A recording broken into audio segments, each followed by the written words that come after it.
أعوذ بالله من الشيطان الرجيم بسم الله الرحمن الرحيم وصلى الله على محمد وعلى آله الطيبين الطاهرين الذين أذهب الله عنهم الرجس وطهرهم تطهيرا اللهم صل على محمد وآل محمد ولعنة الدائمة الباقية على أعدائهم ومنكر فضائلهم وغاصب حقوقهم أجمعين من يوم عداوتهم إلى قيام يوم الدين أما بعد يا عباد الله أوصيكم ونفسي بتقوى الله فإن التقوى خير الزاد وبها المعاد وتنفع يوم لا ينفع فيه مال ولا بنون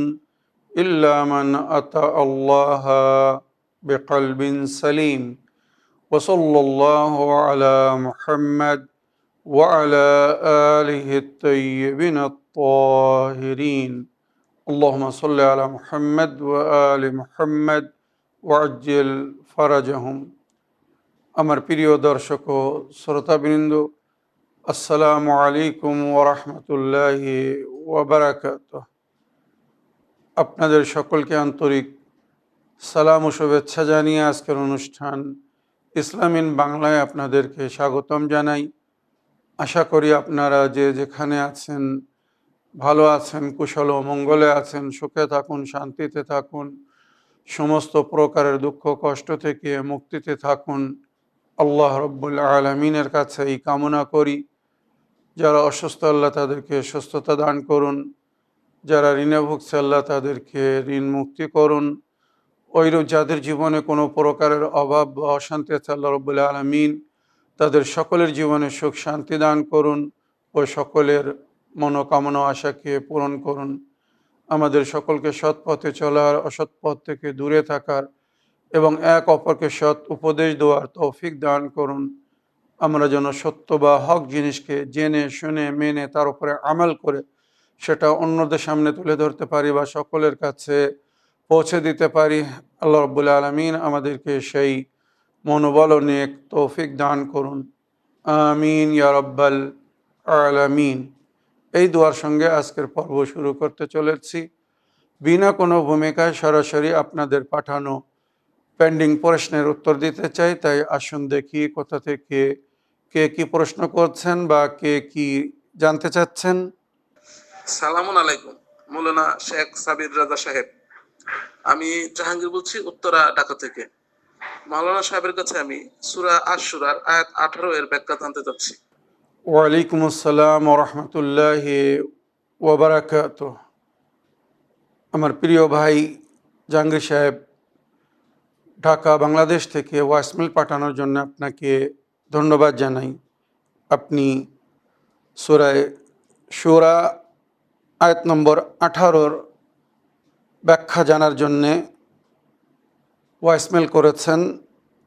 তো সূরা শুরার আয়াত নম্বর 18 ব্যাখ্যা করতে গেলে আমাকে আরেকটি আয়াত আগে থেকে পড়তে হবে, অর্থাৎ আয়াত নম্বর 17, তারপরে 18 পড়ব ইনশাআল্লাহ।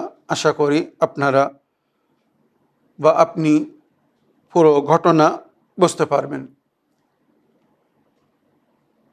সূরা শুরা আয়াত নম্বর 17 আল্লাহ রাব্বুল আলামিনের ইরশাদ হচ্ছে, আল্লাহুল্লাযী আনজালাল কিতাবা বিল হাক্কি ওয়াল মিজানা। আল্লাহ রাব্বুল আলামিন যিনি পবিত্র কিতাব নাজিল করেছেন হকের সঙ্গে, ওয়াল মিজান, আর আমাদের আমাল ওজন করার জন্যে মিজান রেখেছেন। নেকি বদিকে বেশি কম নির্ণয় করার জন্যে আল্লাহ রাব্বুল আলামিন মিজান রেখেছেন, যেখানে আমাদের নেকি বা বদি ওজন হবে। যদি নেকির পাল্লা ভারী হয় আমরা স্বর্গে যাব, আর যদি বদির পাল্লা ভারী হয় খোদা না করুক তাও তাকে নরকে যেতে হবে। এই মিজান কবে কায়েম হবে, এটা হচ্ছে মেন কথা। এই মিজান কায়েম হবে কিয়ামতের দিন। কিয়ামত আসবে, তারপরে আমাদের হিসাব কিতাব হবে, তারপরে কেউ স্বর্গে যাবে, কেউ নরকে যাবে। ওমা ইউদরিক লাআল্লা সাআতা করিবুন, তোমরা কি জানো হয়তো সেই সময় খুব নিকটে। এখানে ইশারা দেওয়া হচ্ছে তোমরা পরকালের জন্য প্রস্তুত হও, তোমরা পরকাল থেকে গাফিল হয়ে না। তোমাদের হিসাব কিতাব যেটা মিজানের মাধ্যমে শেষ সিদ্ধান্তে পরিণত করা হবে বা পরিবর্তন হবে, তার থেকে তোমরা গাফিল হয়ে না, অবহেলা করো না। ওমা ইউদরিক লাআল্লা সাআতা করিবুন, তোমরা কি জানো হয়তো সেই সময় নিকটে, অর্থাৎ কিয়ামত হয়তো নিকটে। এটা একটা সতর্কতা দেওয়া হয়েছে। মনে রাখবেন, নবী করিম সাল্লাল্লাহু আলাইহি ওয়াসাল্লাম যখন এসেছিলেন আজ থেকে 1400 বছর আগে, তখন উনি এই কথা বলেছিলেন যে হয়তো আল্লাহর বিচারের দিন মানে কিয়ামতের দিন নিকটে, কিন্তু এটা নির্ধারিত সময় রূপে কেউ বলতে পারেনি, বলতেও পারবে না। আর আল্লাহ কিন্তু কোথাও বলেনি, টাইম সীমাবদ্ধ কোথাও করা হয়নি। আলেমে বারজাখ, কবরের দুনিয়া কার কতদিন হবে কেউ জানে না, আর এ বিষয়ে কোথাও রওয়ায়াতের মধ্যে উল্লেখ হয়নি। হযরত আদম আলাইহিস সালামের ছেলে জনাবে হাবিল এই দুনিয়ায় প্রথম যিনি মারা গিয়েছিলেন,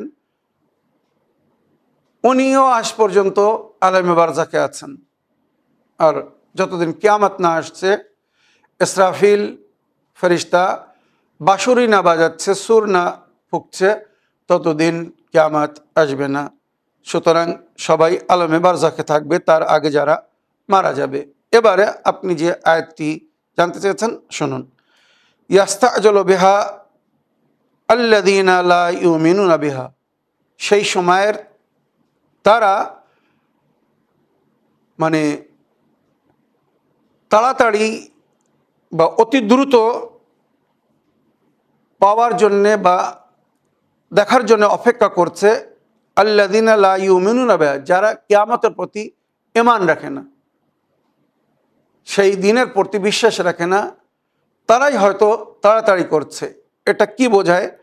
যে যারা জানে যে কিয়ামতের একদিন নির্ধারিত আছে, হিসাব কিতাব একদিন আমাদের হবে, মনে রাখবেন।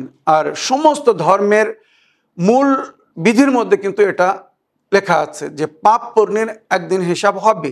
আর যদি এটা না হতো, মানুষ পাপ পুণ্যি বা নেকি বা বদির কোনো অর্থ বুঝতে পারতো না। কেননা পুণ্যের যদি সুপরিণাম না হয় আর পাপের যদি কুপরিণাম বা সাজা বা শাস্তি না হয়, মানুষ পাপ ছাড়বে না। আর ওইরূপ নেকির যদি জাযা না পাওয়া যায়, তো মানুষ নেকি করবে না। তাই এখানে বলা হচ্ছে যারা হয়তো কিয়ামতের প্রতি, সেই হিসাব কিতাবের দিনের প্রতি বিশ্বাস রাখে না, তারাই অনেক সময় তাড়াতাড়ি করে যে এই কিয়ামত কবে আসবে। নবী যখন বলেছিলেন যে আল্লাহ বলছেন লাআল্লা সাআতা করিবুন আও করিবাতুন, কিয়ামত হয়তো খুব নিকটে, তো কিছু লোকেরা মুশরিকিন বা কুফফার, পরিষ্কার বলছি, মুশরিকিন বা কুফফার এসে বারবার নবীকে তানা দিত, বিদ্রুপ কথা বলতো আর বলতো, আয় নবী মুহাম্মদ, আপনি তো কবে থেকে বলছেন কিয়ামত খুব নিকটে নিকটে নিকটে, আমার পূর্বপুরুষরা মারা গেছে, আমরাও মারা যাচ্ছি, কই তোমার কিয়ামত তো আসছে না। এইভাবে তারা খোঁটা দিত বা বিদ্রুপ কথা বলতো। তাই এখানে আল্লাহ বলছে ওয়াল্লাযীনা আমানু মুশফিকুনা মিনহা, কিন্তু যারা কিয়ামতের দিনে, বিচারের দিনের প্রতি বিশ্বাস রাখে, তারা নিশ্চিন্তে আছে যে আল্লাহর যখন সিদ্ধান্ত হবে তখনই কিয়ামত আসবে। হ্যাঁ, তার আগে আমাদের দায়িত্ব আমাদেরকে পালন করতে হবে, আমাদেরকে নেকি করার হুকুম দেওয়া হয়েছে, আমাদেরকে নেকি করতে হবে। বুরাই থেকে দূরে থাকতে বলা হয়েছে, তো আমরা বুরাই থেকে দূরে থাকবো। কিয়ামত আসুক আর না আসুক, আমাদের কর্তব্য আমরা পালন করে যাব। এটা হচ্ছে মুমিনদের কথা। কিন্তু যারা কুফর ও শিরকের অন্তর্ভুক্ত, তারা হয়তো সাজা বা জাযার উপরে ওইভাবে বিশ্বাস রাখে না যেভাবে আমরা মুসলমানেরা, মুমিনরা রাখি। তাই তারা বারবার মানে তানা দিত। তাই এখানে আগে বলা হচ্ছে ওয়াল্লাযীনা আমানু মুশফিকুনা মিনহা ওয়া ইয়ামালুনা আন্নাহাল ওয়া ইয়ালামুনা আন্নাহাল হক, যারা কিয়ামত প্রতিবিশ্বে তারা জানে এটা হক, একদিন কিয়ামত আসবেই, হবেই হবে, যেদিন আমাদের বিচার হবে, নেকি বদি হিসেবে আমরা স্বর্গে যাব, নইলে নরকে পাঠানো হবে। আলা ইন্নাল্লাযিনা ইউমারুনা ফিস সাআতি লাফি দালালিম মুবিন। এখানে আল্লাহ বলছেন, মনে রেখো, যারা কিয়ামত নিয়ে বিদ্রূপ কথা বলে আর কিয়ামত নিয়ে যারা সন্দেহ করে, ইউমারুনা মানে যারা কিয়ামতকে ইগনোর করছে, নজরআন্দাজ করছে, সন্দেহ করছে। আপনারা শুনেছেন অনেকেই বলে এসব শুধু মুখের কথা, বলার কথা, হিসেব কিতাব যা কিছু এই দুনিয়ায় হয়ে যাচ্ছে, ভালো মন্দ যা হওয়ার এই দুনিয়া হয়ে যাচ্ছে, যে যা করছে তার ভালো মন্দ ফল এই দুনিয়ায় দেখে যাচ্ছে, মরার পরে আর কিছু হবে না, এই ধরনের কথা আমরা অনেক সময় শুনে থাকি, বা আমাদের সমাজে অনেক আছে তারা এই ধরনের কথা বলে থাকে। এরা নাস্তিক আর নইলে কুফর ও শিরকের অন্তর্ভুক্ত, অবিশ্বাসী, মনে রাখবেন। তাই এদের সম্পর্কে আল্লাহ বলছেন, ইন্নাল্লাযিনা ইউমারুনা ফিস সাআ, যারা সেই বিচারের দিন, সেই সময়ের সম্পর্কে সন্দেহ করছে, মানে কিয়ামত আসবে কি না যাদের বিশ্বাস নেই, লাফি দালালিম বাঈদ, এরা মূর্খতার অনেক গভীরতার মধ্যে চলে গেছে। এদের মধ্যে যদি সেই জ্ঞান, সেই মারেফাত থাকতো, তো হয়তো এই দুনিয়ায় থেকে নিজের সেই দূরদৃষ্টির মাধ্যমে, বা আমরা যেটাকে বলি তৃতীয় নেত্র বা থার্ড আইয়ের মাধ্যমে তারা নিজের পরকালকে দেখতে পেত, কিয়ামত দেখত, যে কি ভয়ঙ্কর অবস্থা হবে। সমস্ত জিকির কোরআন ও তাফসীরের মধ্যে হয়েছে, সেইগুলোকে স্মরণে রেখে তারা নিজেকে প্রস্তুত করত, হিসাব কিতাবের আগে তার জন্যে রেডি হতো। মনে রাখবেন, হিসাব কিতাব আমাদের সকলের হবে। বিনা হিসাবে কেউ কিন্তু জান্নাতে যেতে পারবে না। হ্যাঁ, এখানে একটা নবীর হাদিস আমি শোনাতে চাই। 3টে জিনিসের সম্পর্কে বলা হয়েছে, কারোর মধ্যে যদি এই 3টে গুণ থাকে, বা এই 3টে জিনিসকে কেউ যদি আপন করে রাখে, তো সে বিনা হিসাব জান্নাতে যাবে। মিজানের যে প্রসেস বা কিয়ামতের দিনের যে প্রসেস, ওই প্রসেসের হয়তো তাকে সম্মুখীন হতে হবে না, তার সম্পর্কে আল্লাহর অর্ডার হবে একে সোজা জান্নাতে নিয়ে যাওয়া হোক, ফেরেশতারা তাকে সিধা জান্নাতে পৌঁছে দেবে। কারা? ভালো করে মন দিয়ে শুনুন। কালা রাসূলুল্লাহ সাল্লাল্লাহু আলাইহি ওয়া আলিহি ওয়াসাল্লাম, সালাসাতুন তাদখুলুল জান্নাহ বিগাইরি হিসাব। নবীর হাদিস, আর এটা উভয় পক্ষ মানে শিয়া সুন্নি সমস্ত মুসলমানদের হাদিসের বইয়ের মধ্যে এই হাদিস আছে। সালাসুন ইয়াদখুলুল জান্নাহ বেগাইরে হিসাব, ও সালাসাতুন তাদখুলুল জান্নাহ বেগাইরে হিসাব।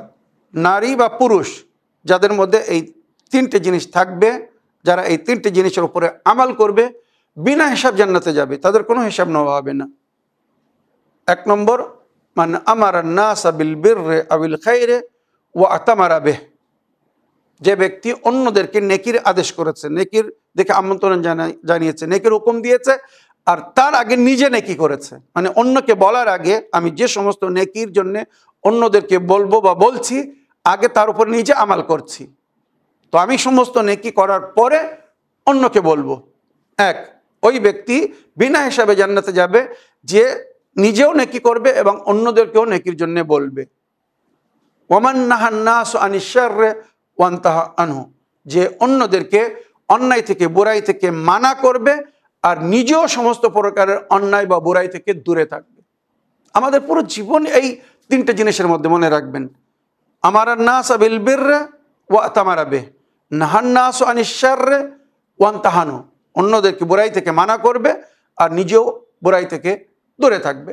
একটা উদাহরণ বলি এখানে, আমি প্র্যাকটিক্যাল যে উদাহরণ সবসময় দিয়ে থাকি বোঝানোর জন্যে, যে একজন বাপ তার ছেলের নালিশ নিয়ে আমার কাছে এসেছে। মাওলানা সাহেব, আমার ছেলে দেখুন অল্প বয়সে বিড়ি বা সিগারেট খাওয়া শুরু করেছে। আপনি আমাদের ধর্মগুরু, সবাই আপনার সম্মান করে, আমার ছেলেও আপনাকে খুব মানে বা সম্মান করে, আপনি ওকে বলুন সিগারেট খাওয়া বা বিড়ি খাওয়া ছেড়ে দিক। ছেলেকে নিয়ে এসেছে আমার কাছে, আমি নিজে সিগারেট খাই, আমি নিজে সিগারেট খাই, আর ওই ছেলে জানে, আমাকে দেখেছে সে বিড়ে খাতে বা সিগারেট খেতে। এবারে বলুন, আমি কি ওকে বলতে পারবো যে বাবু সিগারেট খেও না, বিড়ে খেও না, এটা হানিকারক, লাঞ্চ বা ফাফড়া খারাপ হয়ে যাবে, ফুসফুসে দুর্বল হয়ে যাবে, টিবি বা ক্যান্সার হতে পারে? আমি বলতে পারবো না।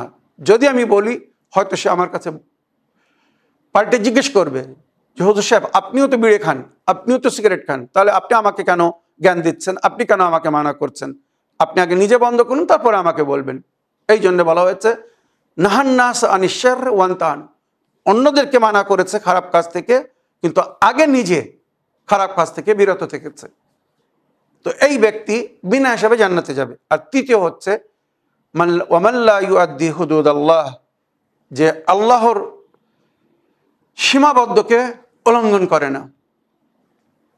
আল্লাহ রাব্বুল আলামিন যে বর্ডার বানিয়েছেন শরিয়াতের, সেই বর্ডারকে পার করে না, ক্রস করে না, রেড লাইন ক্রস করে না।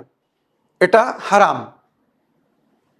এর আগে যেও না, এটা খেও না, এটা পান করো না, এটা পড়ো না, এটা বলো না। এইভাবে যত জিনিস নিষেধ করা হয়েছে, এটাকে বলা হয়েছে হুদুদুল্লাহ, রেড লাইন, সীমাবদ্ধ করে দেওয়া হয়েছে, এর আগে যেও না। তো যদি আমরা তার ভিতরে থাকি, মানে আল্লাহর হুকুম মেনে চলি, ফরজ বা নফলকে, সুন্নতকে আদায় করতে থাকি, আর যেটা হারাম যদি সেদিকে না যাই, তো আল্লাহ বলছেন তোমার কোনো হিসাব নেব না, তুমি বিনা হিসাবে জান্নাতে যাবে। এই তিনটে জিনিসের মধ্যে কিন্তু পুরো আমাদের জীবন। মান আমারা নাসা বিল বির ওয়া আতামারা বিহ, যে অন্যদেরকে নেকির হুকুম দিয়েছে কিন্তু আগে নিজে নেকি করেছে। ওয়ামান নাহান নাস আনিশ শাররি ওয়া আনতাহা আনহু, যে অন্যদেরকে বুরাই থেকে মানা করেছে আর আগে নিজে বুরাই থেকে বেঁচেছে বা বিরত থেকেছে। ওয়ামান লা ইউআদ্দি হুদুদাল্লাহ, আর যে আল্লাহর হুদুদকে, আল্লাহর বর্ডারকে, সীমাবদ্ধকে উল্লঙ্ঘন করেনি বা রেড লাইনকে ক্রস করেনি, সে বিনা হিসাবে জান্নাতে যাবে। আল্লাহ আমাদেরকে তৌফিক দান করুন, আমরা যেন এই হাদিসের উপরে আমল করে কিয়ামত আসার আগে আমরা যেন ওইভাবে নিজেকে প্রস্তুত করতে পারি যেভাবে আল্লাহর এক নেক সালেহ বান্দাকে প্রস্তুত হতে বলা হয়েছে। কিয়ামত আসুক আর না আসুক, আমরা আমাদের দায়িত্ব বা কর্তব্য পালন করব, এটাই আমাদের পরিচয়, মুমিনের পরিচয়। যারা অবিশ্বাসী তারা কিয়ামত নিয়ে বিদ্রূপ কথা বলে, বিভিন্ন ধরনের কথা বলে, কে মরার পরে ফিরে এসেছে, পরকালে কি হবে না হবে কে দেখে এসেছে, যা হওয়ার এই দুনিয়ায় হয়ে যাবে, এরপরে আর কিছু না, এই ধরনের অনেক ধরনের কথা হয়, আপনারা জানেন। তো আল্লাহ এদের সম্পর্কে কোরআনে এই আয়াতে সূরা আয়াত নম্বর 18 বলছেন, এরা মূর্খতার গভীরতার মধ্যে পৌঁছে গেছে, বা মূর্খতার যে রাস্তা বা পথ, ফিসা লাফি দালালিম বাইদ, অনেক দূরে চলে গেছে মূর্খতার রাস্তায়। তাই হয়তো এদের ফিরে আনা একটু কঠিন হতে পারে। তবে হাদিস বলছে, যেই তুমি জানতে পারবে যে তুমি ভুল পথে যাচ্ছ, সঙ্গে সঙ্গে সেখান থেকে ফিরে এসো। কারণ ভুল পথে যত দূরে যাবা, ফিরে আসতে কিন্তু তত কষ্ট হবে। এটাইকেই শরীয়তের ভাষায় তওবা বলা হয়েছে। যেই আপনি জানতে পারবেন যে আপনি ভুল পথে যাচ্ছেন, ভুল পথে চলেছেন, ভুল কাজ করছিলেন, সঙ্গে সঙ্গে ফিরে আসুন, তওবা করুন। ইন্নাল্লাহা ইউহিব্বুত তাওয়াবিন ওয়া ইউহিব্বুল মুতাতাহহিরিন, খোদা তওবাকারীদেরকে পছন্দ করেন, যারা তওবার মাধ্যমে নিজেকে পাক ও পবিত্র করেন, আল্লাহ তাদেরকে ভালোবাসেন। আমার প্রিয় ভাই, আশা করি আপনার প্রশ্নের আপনি উত্তর পেয়েছেন বা আপনি হকিকত বুঝতে পেরেছেন। আগের অডিও দেখি কোথা থেকে কে কি বলতে চাচ্ছেন। আসসালামু আলাইকুম, আমি শরীফ শেখ বলছি কলকাতা নিউ টাউন থেকে। আশা করি ভালো আছেন, আল্লাহ আপনার ভালো রাখুন। দেখুন, প্রচুর নতুন সদস্য আপনার কথা শুনছি, প্রশ্ন উত্তর শুনছি, যার জন্য প্রশ্নটা কমই করছি। ইনশাল্লাহ অনেক নতুন সদস্য বেড়েছে। আমার প্রশ্ন হচ্ছে, হযরত আদম আলাইহিস সালামের সিজদা করার জন্য ইবলিসকে যে বললেন, সেটা ফেরেশতার মাধ্যমে বললেন, না আল্লাহর কোনো আওয়াজ এলো গায়েবী যে তুমি সিজদা করো, তাই উনি মানলেন না? বিষয়টা কোনটি? এটিকে আপনি একটা এপিসোড করলে খুব ভালো হয়, তার মানুষ এটা ভেঙে বুঝতে পারবে। সবাই জলসা ওয়াজ নসিহতে সব মৌলবী সাহেবরা এই কথাই বলে, ইবলিস সেজদা করেনি তাই শয়তান হয়েছে। ইবলিস কেন করেনি, কিসের জন্য করেনি, কি মনুষ্যত্বা কি হারা ছিল তাই করেননি? কেন এমন হলো? আল্লাহর খুব কাছের নিকটের মানুষ ছাড়া আল্লাহর নির্দেশ তার কাছে যায় না, কিন্তু সে বিবেক মনোহারা মানুষ হারা, মানসিক ইহারা হলেই তারা এই জিনিস সব ভুলে যায়। হযরত আদম আলাইহিস সালামের সম্বন্ধে যে এপিসোড করার জন্য অনুরোধ রেখেছি, এই অনুরোধটা চ্যানেল গ্রহণ করলে আমরা বাধিত থাকিব। কারণ হচ্ছে আমরা বিস্তারিত আলোচনা করতে গিয়ে দেখে আমরা কমপ্লিট সেরকম বলতেও পারি না, আর কমপ্লিট আমরা কারোর কাছে উত্তর পাই না। কারণ চ্যানেল উইনের কাছে যে উত্তর পেয়েছি যেসব প্রশ্নই, তা অনেক মানুষ আছেন, অনেক মৌলানা সাহেব আছেন, তিনাদের কয়েকবার জন্ম নিলেও সেই প্রশ্ন খুঁজে তিনারা পান না। এই অনুরোধটা রাখলে আমরা বাধিত থাকিব। আসসালামু আলাইকুম রহমতুল্লাহ বারাকাতুহু। ওয়ালাইকুম আসসালাম রহমতুল্লাহি ওয়াবারাকাতুহ। আমার প্রিয় শরীফ ভাই, আপনার ভয়েসমেলের জন্য আপনাকে ধন্যবাদ জানাই। আপনি জানতে চাচ্ছেন যে আল্লাহ রব্বুল আলামিন যখন ফেরেশতাদেরকে বা জিন্নাতদেরকে হযরত আদম আলাইহিস সালামের সেজদার হুকুম দিয়েছিলেন, তো এই অর্ডার বা এই হুকুম কিভাবে দিয়েছিলেন? সরাসরি ফেরেশতাদের বা জিন্নাতদের সামনে? কেননা সেই সময় এই দুটি সৃষ্টি বা মখলুকাতই বিখ্যাত ছিল, যারা আল্লাহর অধীনে আল্লাহর হুকুম অনুযায়ী কাজ করছিল। সুতরাং প্রথম মানুষকে সৃষ্টি করার পরে, হযরত আদম আলাইহিস সালামকে তৈরি করার পরে আল্লাহ রাব্বুল আলামিন বলেছিলেন, ওয়াইযা নাফাকতু ফীহি মিন রূহি ফাকাউ লাহু সাজিদিন। যখন আমি তার মধ্যে রূহ প্রদান করব, জীবন দান করব, তখন তোমরা তার আগে নতশির হয়ে যাবে। কেননা আল্লাহ মানুষকে, মানব জাতকে আশরাফুল মখলুকাত করেছেন, অর্থাৎ সমস্ত মখলুকাতের মধ্যে সর্বোত্তম এবং শ্রেষ্ঠ করেছেন। সেই জন্যে অন্য মখলুকাতদেরকে আল্লাহ রাব্বুল আলামিন হুকুম দিয়েছিলেন যে তার সামনে নতশির হও। আর এটা কিন্তু আল্লাহর হুকুম ছিল, আল্লাহর হুকুমের আগে নতশির হওয়া, মনে রাখবেন। আর এ বিষয়ে যেটা আমাদের বুজুর্গানরা লিখেছেন, তাফসিরের মধ্যে লেখা হয়েছে, আল্লাহ রাব্বুল আলামিন ওই আদম আলাইহিস সালামের মাথায় একটি নূর রেখেছিলেন। যখন ফেরেশতারা জিজ্ঞাসা করেছিল, হে আমার প্রতিপালক, এই আদম যার সেজদার আপনি হুকুম দিলেন বা হুকুম দিচ্ছেন, তার মাথায় যে নূর, যার কারণে আমরা হয়তো তার দিকে ভালো করে চাইতে পারছি না, তাকাতে পারছি না, এত উজ্জ্বল নূর, এই নূর কিসের নূর, কার নূর বা কাদের নূর?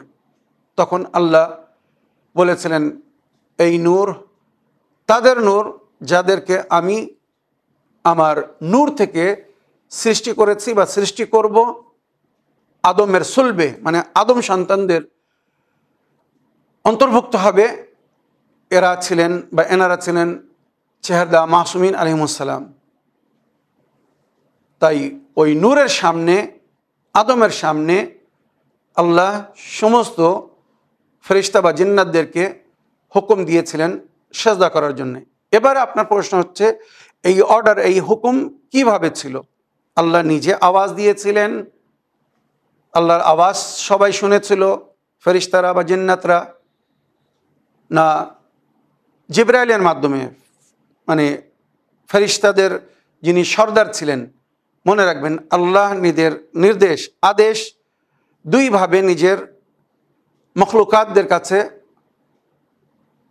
পৌঁছে দিয়েছেন বা পৌঁছে দেন, বা যেটা রওয়ায়াতের মধ্যে উল্লেখ হয়েছে, এক সরাসরি আল্লাহর আদেশ হতো আওয়াজ রূপে,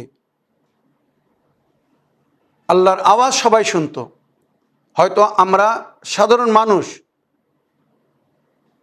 এই মাদ্দি কান দিয়ে আল্লাহর আওয়াজ শোনার ক্ষমতা নেই, কিন্তু আল্লাহ যদি চায় তো আমরা শুনতে পারবো। যেমন জানাবে মুসা নবী আলাইহিস সালাম যখন তুর পাহাড়ে গিয়েছিলেন, ওখানে এক গাছ থেকে আল্লাহ রাব্বুল আলামিন নিজের কণ্ঠ বা আওয়াজ সৃষ্টি করেছিলেন, আর মুসা নবী আলাইহিস সালামকে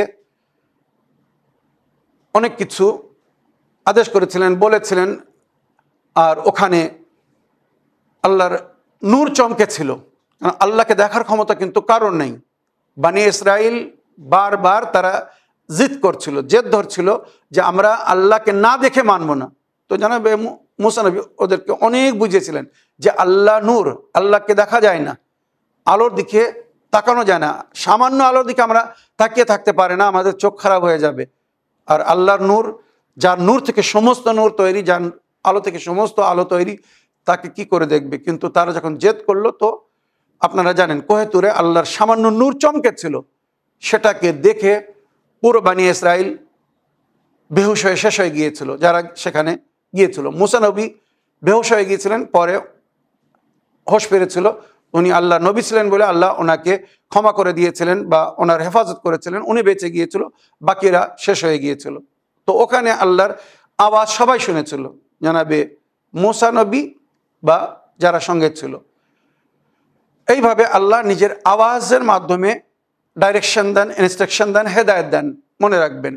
আর দ্বিতীয় যেটা সবচেয়ে বেশি বিখ্যাত রওয়ায়াতের মধ্যে উল্লেখ হয়েছে, সেটা হচ্ছে জিবরাইলের মাধ্যমে, ফেরেশতার মাধ্যমে আল্লাহ নিজের হুকুম পৌঁছে দেন। জিবরাইল আমিন এসে আল্লাহর তরফ থেকে ফেরেশতাদের মাঝখানে ঘোষণা করে দিত যে আল্লাহর আদেশ তোমাদের জন্য এখন এটা, বা জিন্নাতদেরকে, কেননা নুরানি মখলুকাত, তারা এক অপরকে দেখতে পারে, শুনতে পারে, বুঝতে পারে। সুতরাং জিবরাইল আমিন জিন্নাতদেরকেও বলে দিতেন যে আল্লাহ রাব্বুল আলামিন তোমাদের জন্য এই আদেশ করেছেন, তোমরা এটাকে পালন করো। তো যারা পালন করতো তারা আল্লাহর নেক মখলুক, নেক বান্দা গণ্য হতো, আর যারা পালন করতো না তাদেরকে শয়তানের বা ইবলিসের অন্তর্ভুক্ত বলা হতো। তবে এটা কিন্তু আদমের সেজদা না করার পরের কথা বলছি। আদম আলাইহিস সালামকে সেজদা করার হুকুম দেওয়ার আগে কিন্তু জিন্নাত এবং ফেরেশতা সবাই আল্লাহর কথা মতো চলছিল, যেভাবে আল্লাহ বলছিলেন তারা সেইভাবে মানছিল, সব কিছু সিস্টেমেটিক চলছিল। কিন্তু যখন আদম আলাইহিস সালামকে তৈরি করার পরে আদম আলাইহিস সালামের সামনে নতশির হওয়ার হুকুম দেওয়া হলো, ওখানে শয়তান, যে জিনদের সর্দার ছিল, সে ফাস্তাকবারা, শরিয়ত বা কোরআনের ভাষা হচ্ছে সে অহংকার করলো, ঘমন্ড করলো যে আমি বড়।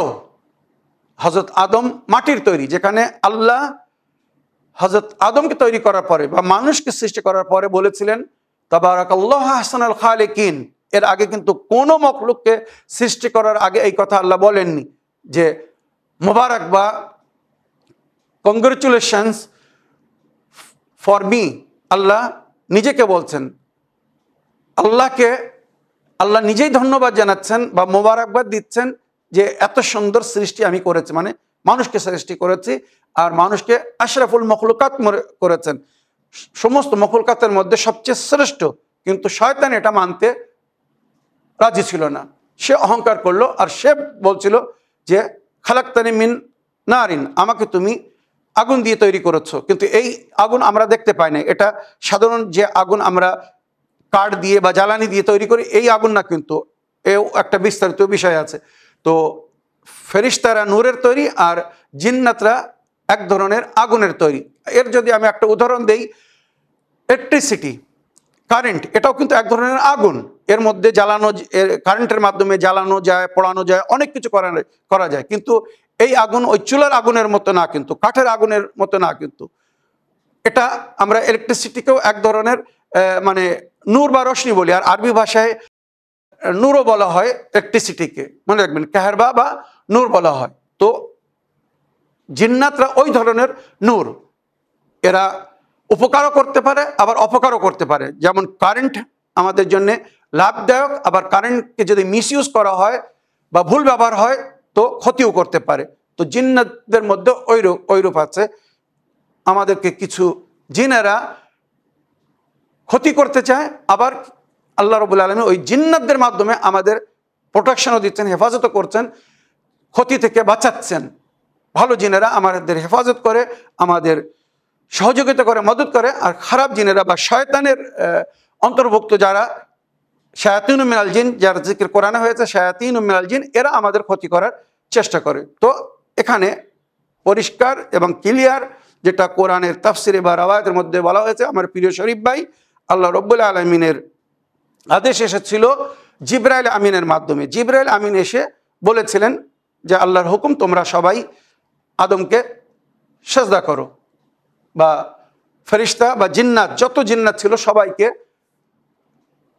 যাদের বড় বা সর্দার ছিল ইবলিস জিন্নাতদের, তাকে বলা হলো তুমি তোমার সমস্ত জিন সম্প্রদায়কে বলো আদমের আগে সেজদা করার জন্যে। এটাই নবী আলে নবী বা আহলে বাইত আমাদেরকে বলেছেন। আর অধিকাংশ যেটা আমরা বুজুর্গানে দিনদের কাছ থেকে জেনে বা শুনেছি সেটা হচ্ছে আল্লাহ যখন প্রয়োজন মনে করেন নিজের আওয়াজের মাধ্যমে নিজের কথা মখলুকাত মানে ফেরেশতা বলুন বা জিন্নাত বলুন এদেরকে শুনিয়ে দেন, বলে দেন, আর তারা সেই হিসাবে কাজ করে। আমার প্রিয় শরীফ ভাই, আশা করি আজ আপনার প্রশ্নে আপনি পরিপূর্ণ উত্তর পেয়েছেন। আগের অডিও নিয়ে দেখি কোথা থেকে কে কি বলতে চাচ্ছেন। আসসালামু আলাইকুম, আমি মিজানুর রহমান মল্লিক, দক্ষিণ 24 পরগনার বস্তি থেকে। দোয়া করি মাওলানা সাহেব এবং ইসলামিন বাংলার সমস্ত দর্শক মন্ডলীকে আল্লাহ তাআলা ভালো রাখুক, সুস্থ রাখুক এবং তাদের সকল নেক আশা কামনাকে পূরণ করুক। এই বলে আজকের ইসলামিন বাংলার পর্বে আমি জানতে চাই যে আমি শুনেছি আমার আহলে সুন্নাত ওয়াল জামাতের ভাইদের কাছ থেকে যে আল্লাহ রাসূল সাল্লাল্লাহু আলাইহি ওয়াসাল্লাম যখন তার শেষ স্ত্রীকে বিয়ে করেন, হযরত আয়েশাকে, তো তখন ওনার বয়স ছিল 6 বছর। সেটা আমার আহলে সুন্নাত ওয়াল জামাতের ভাইরা বলে থাকে। তো অ্যাকচুয়াল মাওলানা সাহেব, আমি এই বিষয়ে কোনো অথেন্টিক হিস্ট্রি থেকে কোনো অথেন্টিক রেফারেন্স চাইছি, যে এমন কোনো অথেন্টিক রেফারেন্স আছে কি যেখানে এটা স্পষ্ট বলা হয়েছে যে আল্লাহ রাসূল সাল্লাল্লাহু আলাইহি ওয়াসাল্লাম যখন বিবি আয়েশাকে বিয়ে করেন তখন ওনার বয়স 6 বছর ছিল। এই বিষয়টা একটু আমাকে জানাবেন, আপনি কি পেয়েছেন, মানে ওনার বয়স 6 বছর ছিল কি তার চাইতে কম বেশি, সেটা আমাকে জানাবেন। ভালো থাকুন, সুস্থ থাকুন। সালামু আলাইকুম, জাযাকাল্লাহ খায়ের। ওয়ালাইকুম আসসালাম রহমতুল্লাহি ওয়াবারাকাত। আমার প্রিয় ভাই মিজানুর রহমান সাহেব, আপনার ভয়েসমেল পাঠানোর জন্যে আপনাকে ধন্যবাদ জানাই। তবে আপনি যে বিষয়ে জানতে চাচ্ছেন বা জানার জন্যে ভয়েসমেল করেছেন, প্রথমে আমি আপনাকে একটা জিনিস বলতে চাই, যেটা আপনি আপনার অডিওতে বলেছেন ওনার শেষ স্ত্রী। তো বিবি আয়েশা ওনার শেষ স্ত্রী ছিলেন না, উনি ছিলেন 3 নম্বরে। নবী করিম সাল্লাল্লাহু আলাইহি সাল্লামের প্রথম স্ত্রী ছিলেন জানাবে খাদিজাতুল কোবরা। যতদিন জানাবে খাদিজাতুল কোবরা বেঁচে ছিলেন, নবী করিম সাল্লাল্লাহু আলাইহি সাল্লাম অন্য কাউকে বিবাহ করেননি। মনে রাখবেন, 25 বছর বয়সে জানাবে খাদিজাতুল কোবরাকে নবী করিম সাল্লাল্লাহু আলাইহি সাল্লাম বিবাহ করেছিলেন। আর যখন নবী করিম সাল্লাল্লাহু আলাইহি সাল্লামের বয়স 50 বছর, তখন জানাবে খাদিজাতুল কোবরা এই দুনিয়া থেকে বিদায় নিয়েছিলেন, পরলোক গমন করেছিলেন। তারপরে নবী করিম সাল্লাল্লাহু আলাইহি সাল্লাম 1 বছর শোকতাপ করার পরে, শোক পালন করার পরে, যখন নবী করিম সাল্লাল্লাহু আলাইহি সাল্লামের বয়স ছিল 51 বা 52, তখন জানাবে সৌদা বিনতে জামআকে বিবাহ করেন মক্কায়। মনে রাখবেন, অথেন্টিক রওয়ায়াত আপনাদেরকে বা আপনাকে বলছি। তারপরে মদিনায় হিজরত করেছিলেন 53 বছর বয়সে। নবী করিম সাল্লাল্লাহু আলাইহি সাল্লাম 53 বছর বয়সে মক্কা থেকে আল্লাহর হুকুমে মদিনায় হিজরত করেছিলেন। মদিনায় যাবার 2 বছর পরে, মানে দ্বিতীয় হিজরিতে, যেটা অধিকাংশ ইতিহাসে বা ইসলামিক হিস্ট্রিতে লেখা হয়েছে, দ্বিতীয় হিজরিতে বিবি আয়েশার সঙ্গে ওনার বিবাহ হয়। তৃতীয় বিবাহ যেটাকে বলা হয়েছে, এর পিছনেও ঘটনা আছে। এবারে আমার আহলে সুন্নাত ভাইদের অথেন্টিক বইয়ের মধ্যে, বিশেষ করে সহিহ মুসলিম এবং সহিহ বুখারী, এমন 2টি বই আমার মনে হয় কোনো আহলে সুন্নাত এমন নেই যারা এই বিষয়ে জানেন না। সহি বুখারী বা মুসলিম শরীফের মধ্যে লেখা হয়েছে, হুনালিকা খিলাফুন হাওলা তাহদি তারিখ মিলাদ ও আয়েশা বিনতে আবু বকর। এখানে আমি সামান্য তর্জমা করব যে আয়েশা বিনতে আবু বকরের জন্ম তারিখ হিসেবে একটু মতভেদ আছে। ফাশায় আন্না আয়েশা তাজাওয়াজাত নবী ওয়াহিয়া ইবনাতু তিসা সিনিন ওয়া যালিকা ফি শাওয়াল মিন আস-সানা আস-সানিয়া লিল হিজরা। যেটা সহি বুখারী বা সহি মুসলিমের রওয়ায়াত সেটা বলছি, মনে রাখবেন। যেটা বিখ্যাত বা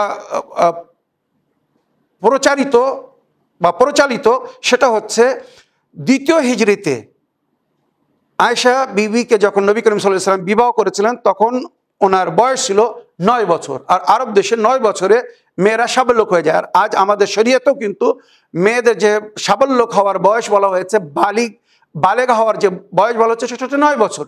মানে আরব দেশের পরিবেশ বা সেখানকার ক্লাইমেট হিসেবে বা আবহাওয়া যেটাকে আমরা বলি, আপনারা জানেন 9 বছরে আরবের মেয়েরা বড় হয়ে যায় বা সমস্ত দিক থেকে তারা প্রস্তুত হয়ে যায়। তারপরেও কিন্তু আরবরা 9 বছরে নিজেদের মেয়েদের বিবাহ দেয় না, কমস কম 14, 15, 16 তারপরেই বিবাহ হয়।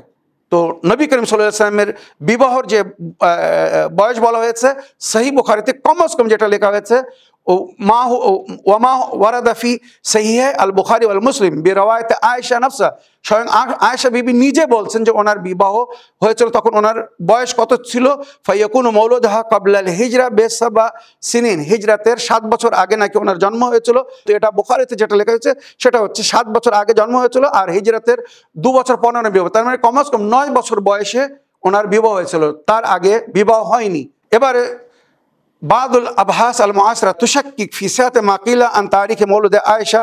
এখানে অনেক ডিটেল লেখা হয়েছে, কিন্তু অধিকাংশ ইবনে হাজার আসকালানি এবং আবু নাইমে আসফাহানি এনারা লিখেছেন নবী করিম সাল্লাল্লাহু আলাইহি ওয়াসাল্লামের হিজরতের পরে যখন বিবি আয়েশার সঙ্গে ওনার বিবাহ হয় তখন ওনার বয়স ছিল 17 বছর। এটাই আমাদের শিয়াদের মধ্যেও কিন্তু গ্রান্টেড করা হয়েছে। আমি আগে শিয়াদের আওয়াজ শোনাচ্ছি। তবে এই যে বয়স নিয়ে মতভেদ, এর মধ্যে সবচেয়ে কম যে বয়সটা বিবাহর জন্য বলা হয়েছে, যেটা বুখারী শরীফ বা মুসলিম শরীফে লেখা হচ্ছে, সেটা হচ্ছে 9 বছর। 6 বছর কোথাও লেখা নেই। তো কমাস কম সহি বুখারীর যে রওয়ায়াত যেটা 9 বছর দেখাচ্ছে, 9 থেকে 10 এর আগে বিবাহ হতে পারে না। 9 থেকে 10 বছর বয়সেই বিবাহ হয়েছিল। আমার প্রিয় মিজানুর রহমান ভাই, আশা করি আপনার প্রশ্নের আপনি উত্তর পেয়েছেন। এই বলে আমার আজকের বক্তব্য এখানে শেষ করলাম। ওয়া আখিরু দাওয়ানা আলহামদুলিল্লাহি রাব্বিল আলামিন। ওয়াসসালামু আলাইকুম ওয়া রাহমাতুল্লাহি ওয়া বারাকাতুহু।